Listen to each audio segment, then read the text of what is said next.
ঠিকানায় খালেদ মহিউদ্দিন। খালেদ ভাইয়ের এই প্রোগ্রামটাতে কিছুদিন আগে গিয়েছিলেন Bangladesh cricket board president Faruque Ahmed. ঘণ্টাখানেকের দীর্ঘ এক সাক্ষাৎকার দিয়েছেন, যেইখানটাতে তিনি স্পষ্ট করেই উল্লেখ করেছেন আগামী বিসিবি নির্বাচনে তার অংশগ্রহণের ইচ্ছের কথা। এবার তিনি বিসিবি প্রেসিডেন্ট হয়েছেন নানান পরিস্থিতির ভেতর দিয়ে, কিন্তু আগামী অক্টোবর মাসে যেই নির্বাচনটা হবার কথা, বিসিবি ইলেকশন, যেটা কয়েক মাস এগিয়েও আসতে পারে, সেই নির্বাচন করার ঘোষণাটা ওই খালেদ ভাইয়ের প্রোগ্রামে গিয়েই ফারুক ভাই দিয়েছিলেন। কিন্তু গতকাল রাতে, গভীর রাতে, মাঝরাত পেরিয়ে রাত 1:30টার পরে প্রথম আলো একটা নিউজ করেছে যে বিসিবি প্রেসিডেন্টের পদটা ছেড়ে দিচ্ছেন ফারুক আহমেদ, ছেড়ে দিতে হচ্ছে, পদত্যাগ করছেন, পদত্যাগ করতে হচ্ছে। অন্ততপক্ষে তাকে যারা নিয়োগ দিয়েছে তাদের ইচ্ছার জায়গাটা ওই রকমই। বাংলাদেশ ক্রিকেট বোর্ডে আসলে হচ্ছেটা কি? ফারুক আহমেদ কি ক্রিকেট বোর্ডের প্রেসিডেন্টের পদ থেকে সরে যাচ্ছেন? তার জায়গা নিচ্ছেন কে? বাংলাদেশের আরেক সাবেক ক্যাপ্টেন আমিনুল ইসলাম বুলবুল। দেখুন, ফারুক ভাই কোন প্রেক্ষিতে ক্রিকেট বোর্ডে এসেছেন সেটা আমরা সবাই জানি। গত বছরের সেই 5ই আগস্টের ঘটনা প্রবাহের পর বাংলাদেশ ক্রিকেট বোর্ডের তখনকার প্রেসিডেন্ট নাজমুল হাসান পাপন সহ বেশ কয়েকজন পরিচালক, তারা তো হচ্ছে গিয়ে ক্রিকেটের এই ক্রিকেট বোর্ড থেকে তাদের সরে যাওয়াটা একরকম ভবিতব্য হয়ে গিয়েছিল। এবং সেইখানটাতে যেটা দেখা গিয়েছে যে জাতীয় ক্রীড়া পরিষদ মনোনীত যে দুইজন বোর্ড ডিরেক্টর রয়েছেন, ছিলেন যে দুইজন, সেই আহমেদ সাজ্জাদুল আলম ববি এবং জালাল ইউনুস, তাদেরকে সরিয়ে দিয়েছে। তাদের জায়গায় এই ফারুক আহমেদ এবং নাজমুল আবেদিন ফাহিমকে তারা নিয়োগ করেছে। তার পরবর্তীতে যখন ওই যে ক্রিকেট বোর্ডের প্রেসিডেন্টের পদ থেকে পাপন ভাই তিনি হচ্ছে গিয়ে দায়িত্বটা ছেড়ে দিয়েছেন, ফারুক ভাইকে সেই জায়গাটাতে প্রেসিডেন্ট হিসেবে নির্বাচিত করা হয়েছে। তিনি দায়িত্বটা পালন করছেন। গত 21শে আগস্ট ফারুক আহমেদ দায়িত্বটা নিয়েছেন। এখন হচ্ছে গিয়ে এই মে মাস, 9 মাসের মতো সময় গিয়েছে। আগামী প্রেসিডেন্ট নির্বাচনটা যিনি করবেন, এই মাঝখানের সময়টাকে যিনি জাস্ট শুধু হচ্ছে গিয়ে এই সময়টা জাস্ট কাটিয়েই দিচ্ছিলেন। তারপরে লং টার্ম প্ল্যানে যাবেন, তারপরে গিয়ে বাংলাদেশ ক্রিকেট নিয়ে আরো বড় পরিসরে ভাববেন, ওই চিন্তা ভাবনাটা ছিল যে ফারুক ভাইয়ের। তিনি এখন তাকে সরিয়ে দেওয়ার আলোচনাটা আসছে কি কারণে?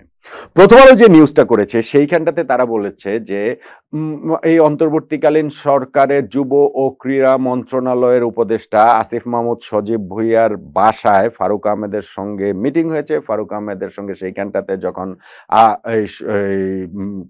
যুব ও ক্রীড়া মন্ত্রণালয়ের উপদেষ্টার মিটিং হয়েছে, সেইখানে তাকে জানানো হয়েছে যে ক্রিকেট বোর্ডের প্রেসিডেন্টের এই পদটাতে তারা পরিবর্তন আনতে চান, তারা ফারুক আহমেদকে আর কন্টিনিউ করতে চান না। কারণটা কি সেইটা ফারুক ভাই জানতে চেয়েছেন, কিন্তু সেই জায়গাটা থেকে খুব ক্লিয়ার কোনো কিছু তিনি অ্যান্সার পাননি। এবং ডিসিশনটা যে তিনি আসলে কি নেবেন সেই বিষয়েও তিনি কোনো কিছু জানাননি। বাংলাদেশ ক্রিকেট বোর্ডের প্রেসিডেন্ট ফারুক আহমেদ থাকবেন নাকি এই পদ থেকে পদত্যাগ করবেন, খুব দ্রুতই সেই সিদ্ধান্তটা হয়ে যাবার কথা। এখন ফারুক ভাইকে যেভাবে নিয়োগ দেওয়া হয়েছে, সেই নিয়োগ প্রক্রিয়া তো একদম অ্যাবসলিউটলি যেই উপায় হয়েছে, সেই জায়গাটা থেকে এখন তারা যদি না চান, যুব ক্রীড়া মন্ত্রণালয়ের উপদেষ্টা যদি না চায়, তাহলে ফারুক ভাইয়ের পক্ষে এই পদটাতে বিসিবি প্রেসিডেন্টের পদে থাকাটা কঠিন বলেই আমার কাছে মনে হয়। হ্যাঁ, এখানে একটা জিনিস রয়েছে যে আইসিসির কিছু বিষয় রয়েছে, কিছু বাধ্যবাধকতা রয়েছে। সেটা পাপন ভাই যখন ছিল তখনও ছিল যে নির্বাচিত প্রেসিডেন্টকে এখানে কি সরিয়ে দিতে পারে কিনা, সরকারি হস্তক্ষেপ হবে কিনা, সেক্ষেত্রে আইসিসি নিষেধাজ্ঞা বাংলাদেশ ক্রিকেটের উপরে পড়ে যাবে। এই বাস্তবতাগুলো আগের বোর্ড প্রেসিডেন্ট যিনি ছিলেন পাপন ভাই, কিংবা ধরেন হচ্ছে গিয়ে যারা ওইখানটাতে ছিলেন, জালাল ভাই বলেন, ববি ভাই বলেন, তাদেরও ওই বাস্তবতাটা ছিল আরো প্রবল ভাবে। কিন্তু তারপরেও তো তারা ওই জায়গাটা থেকে সরে দাঁড়িয়েছেন। সো আমার কাছে মনে হয়, এবং তারপরে আরো বেশ কয়েকজন পরিচালকও সরে দাঁড়িয়েছেন ক্রিকেট বোর্ডের। তো আমার কাছে মনে হয় যে এইখানটাতে যদি যুব ক্রীড়া মন্ত্রণালয়ের উপদেষ্টা আসিফ মাহমুদ সজীব ভুঁইয়া তিনি যদি সত্যি সত্যি ফারুক ভাইকে ওই মেসেজটা ক্লিয়ারলি অ্যান্ড লাউডলি দেন যে আপনাকে নিয়ে আমরা আর কন্টিনিউ করতে চাইছি না, সেক্ষেত্রে আমার মনে হয় ফারুক ভাই এই সরে যাওয়ার সিদ্ধান্তটাই হয়তো বা নেবেন। আগামী শনিবার বাংলাদেশ ক্রিকেট বোর্ডের একটা সভা রয়েছে, এই দ্রুততম সময়ের মধ্যে ওইরকম সিদ্ধান্তটা হয়ে যেতে পারে। যদি ফারুক ভাই এইখানটাতে মাঝখানের এই সময়টাতে ফারুক ভাইদের হচ্ছে গিয়ে নানান রকম বাংলাদেশ ক্রিকেট বোর্ডের স্পেশালি ওই যে কি বলা চলে যে বাংলাদেশ ক্রিকেট বোর্ডের যেই বিনিয়োগের টাকাটা ছিল, ব্যাংকে যে টাকাটা ছিল, সেই ব্যাংক পরিবর্তন করা নিয়ে অনেক এটা নিয়ে হচ্ছে গিয়ে কথাবার্তা হয়েছে, আলোচনা সমালোচনা হয়েছে। সো এক্স্যাক্টলি কি কারণে ফারুক ভাইকে এরকম সরে যেতে বলা হয়েছে সেটা আমি যতটা জানতে পেরেছি যে ফারুক ভাইও জানতে চেয়েছেন, কিন্তু এক্সাক্ট অ্যান্সারটা, যথার্থ অ্যান্সারটা তিনি আসলে পাননি। ফলে কোন ডিসিশন ফারুক ভাই নেবেন সেটাও কিন্তু একটা দেখার বিষয়। গুঞ্জনের যে জায়গাটা সেটা হচ্ছে গিয়ে আমিনুল ইসলাম বুলবুল। বুলবুল ভাই আমাদের আরো একজন সাবেক ক্যাপ্টেন, আমাদের প্রথম টেস্টের সেঞ্চুরিয়ান, আমাদের প্রথম ওয়ার্ল্ড কাপের ক্যাপ্টেন। সেই বুলবুল ভাই কিন্তু আইসিসির চাকরি করছেন, তিনি এই মুহূর্তে বাংলাদেশেই ইনফ্যাক্ট রয়েছেন। একটা গুঞ্জন রয়েছে যে বুলবুল ভাই অন্তর্বর্তীকালীন সময়ের জন্য ক্রিকেট বোর্ড প্রেসিডেন্টের দায়িত্বটা নিতে পারেন। ধরেন ফারুক ভাই যদি এখন না থাকেন তাহলে ফারুক ভাইয়ের জায়গায় বুলবুল ভাই দায়িত্বটা নেবেন, এবং সেইটা হচ্ছে গিয়ে আগামী বিসিবি ইলেকশন হওয়া পর্যন্ত। বিসিবি ইলেকশনটা অক্টোবরে হওয়ার কথা, সেইটা এগিয়ে ইনফ্যাক্ট হচ্ছে গিয়ে জুলাই মাসে করে ফেলার একটা তোড়জোড় চলছিল। এখন ফারুক ভাই না থাকলে তো তখন পুরো জিনিসটাই আবার অন্যরকম ভাবে হবে। সো ওই প্রেসিডেন্ট ইলেকশন হওয়া পর্যন্ত বুলবুল ভাই দায়িত্বটা নিতে পারেন বলে এক ধরনের একটা গুঞ্জন রয়েছে, এবং সেইখানটা থেকে নানান সূত্রে, সরকারের বিভিন্ন সূত্রে, এবং এই যে আমি যুব ক্রীড়া মন্ত্রণালয়ের কথা বলছিলাম তাদের সূত্রেও বুলবুল ভাইয়ের সঙ্গে যোগাযোগ করা হয়েছে, যেভাবেই হোক যোগাযোগটা করা হয়েছে বলেই হচ্ছে গিয়ে আমার খবর। এবং সেইখানটাতে বুলবুল ভাইও যে খুব ডিসাইডেড কোনো মানে কি করবেন সেইটাও আমার কাছে মনে হয় না। ইনফ্যাক্ট আরও একটা আলোচনার জায়গা রয়েছে যে বাংলাদেশ ক্রিকেট বোর্ডের সিইও, চিফ এক্সিকিউটিভ অফিসার, প্রধান নির্বাহী কর্মকর্তার দায়িত্বটাও বুলবুল ভাই নিতে পারেন। সেই দায়িত্বটা যদি নেন, সিইওর দায়িত্ব বুলবুল ভাই, সেই ক্ষেত্রে সেটা হয়তো একটু লং টার্ম হবে, কিন্তু বিসিবি প্রেসিডেন্টের দায়িত্বটা নিলে সেটা অ্যাবসলিউটলি শর্ট টার্ম হবে, অ্যাবসলিউটলি সেটা আগামী বিসিবি ইলেকশন পর্যন্ত হবে বলেই এখন পর্যন্ত মনে হচ্ছে।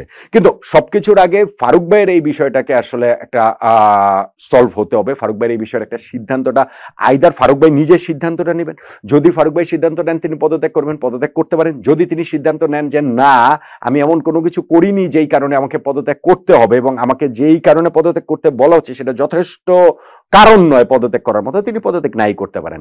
তখন বাংলাদেশের সরকার বা যুব ক্রীড়া মন্ত্রণালয় তারা কি করবে সেটা হচ্ছে তাদের বিষয়। তখন আইসিসি এই জায়গাটাতে কিভাবে সেটা তখনকার বিষয়। এবং ইন দ্যাট কেসই বুলবুল ভাই হচ্ছে গিয়ে ওই ইকুয়েশনটার মধ্যে চলে আসতে পারেন যে ফারুক ভাই যদি দায়িত্বটা ছেড়ে দেন সেক্ষেত্রে বুলবুল ভাই ক্রিকেট বোর্ডের প্রেসিডেন্ট হতে পারেন। ইনফ্যাক্ট হচ্ছে গিয়ে লং টার্মে করলে সিইওর দায়িত্বটাও তিনি পালন করতে পারবেন। বাংলাদেশ ক্রিকেটে এমনিতেই ঘোর দুঃসময় যাচ্ছে। আমরা আরব আমিরাত, এর আগে ধরেন হচ্ছে গিয়ে জিম্বাবুয়ের কাছে পর্যন্ত টেস্ট হেরেছি, আরব আমিরাতের কাছে টি-20 সিরিজ হেরেছি। গতকালকেও আমরা পাকিস্তানের কাছে ম্যাচটা হারলাম, টি-20 ম্যাচটা, এবং সেই ম্যাচ হারার পরেই কিন্তু ওই ম্যাচ শেষে গভীর ওই রাত 1:30-1:30টার পরে আর কি এরকম একটা নিউজ প্রথম আলোতে আসলে এলো। এবং বাংলাদেশ ক্রিকেটের এই যে বিহাইন্ড দ্য সিন, এই যে পর্দার আড়ালে যেই জিনিসগুলো হচ্ছে সেইটাও আমাদের ক্রিকেটের জন্য খুব হেলদি বলে মনে হয় না। এমনিতেই মাঠের পারফরমেন্স নেই, এবং মাঠের বাইরের এই নানান রকম নরণচরণে, এই নানান রকম ঘটন অঘটনে বাংলাদেশ ক্রিকেটটা আরো ক্রমশ অস্থিতিশীল হয়ে যাচ্ছে। এবং আমার মনে হয় যে আগামী কিছুদিন, আগামী খুব দ্রুততম সময়, আগামী 2-4টা দিনে আসলে খুব গুরুত্বপূর্ণ, স্পেশালি হচ্ছে কি শনিবারের বিসিবি মিটিংটা পর্যন্ত, যে ফারুক ভাই বিসিবি প্রেসিডেন্টের দায়িত্বটা থাকবেন নাকি থাকবেন না, বুলবুল ভাই বিসিবি প্রেসিডেন্ট কিংবা সিইওর দায়িত্বে আসবেন নাকি আসবেন না।